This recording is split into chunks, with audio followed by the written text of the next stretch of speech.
बुक्केबाजी केलेली आहे, मारहाण केलेली आहे। भ्रष्टनाथ मिंदे याच्यावर काही बोलणार आहेत का? नॅशनल चॅनलवर हे चालणार आहे का की भाजपचे ते युतीमध्ये आहेत म्हणून ते शांत राहणार? हे एक बघण्यासारखं आहे।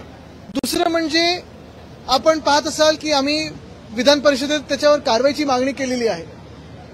आमची ही आवर्जून एक मागणी राहील, आग्रह राहील की अशा आमदारांवर, मस्तीखोर आमदारांवर, माजखोर आमदारांवर, ज्यांना मस्ती आली, माज चढलेला आहे, त्यांची मस्ती ह्याच अधिवेशनात उतरवणं गरजेचं आहे।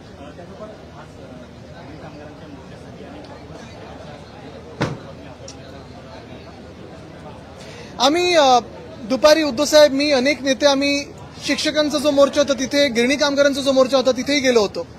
एकंदर आपण संपूर्ण महाराष्ट्रात एक असंतोष सगळीकडेच पाहत होते की लाट आहे। आणि मग तेच प्रश्न येतो की एवढा सगळा असंतोष असताना हे जे सरकार निवडून आलेलं आहे ते ना ह्या लोकांना ऐकण्याचं तयार आहे, भेटायला तयार नाहीयेत, त्यांच्या मागण्या त्या पूर्ण करायला तयार नाहीत। अनेक लोकांना फसवलेलं आहे। 100% हे सरकार निवडणूक आयोगाच्याच आशीर्वादाने जिंकून आलेलं आहे, लोकांच्या आशीर्वादाने नाही, हे तर स्पष्ट होत चाललेलं आहे। पण एक महत्त्वाची गोष्ट ह्याच्यात ही देखील आहे की 250 आमदार असलेलं हे सरकार जर असेल, 3 पक्षांचं हे सरकार असेल, तर मग महाराष्ट्रातल्या लोकांचं, मग ते शिक्षक असतील, गिरणी कामगार असतील, महिला असतील, शेतकरी असतील, यांचं ऐकायला का तयार नाही? ते नेमकं तुम्ही कामं कोणाची करताय? आज देखील आपण पाहिलं असेल 57,000 कोटीचं सप्लिमेंटरी बजेट आज मांडलेलं आहे आणि आता पारित केलेलं आहे। ही नक्की कामं कोणाची आहेत? हा फंड कोणाला जातोय? हा प्रश्न आज प्रत्येकाच्या मनात उपस्थित झालेला आहे।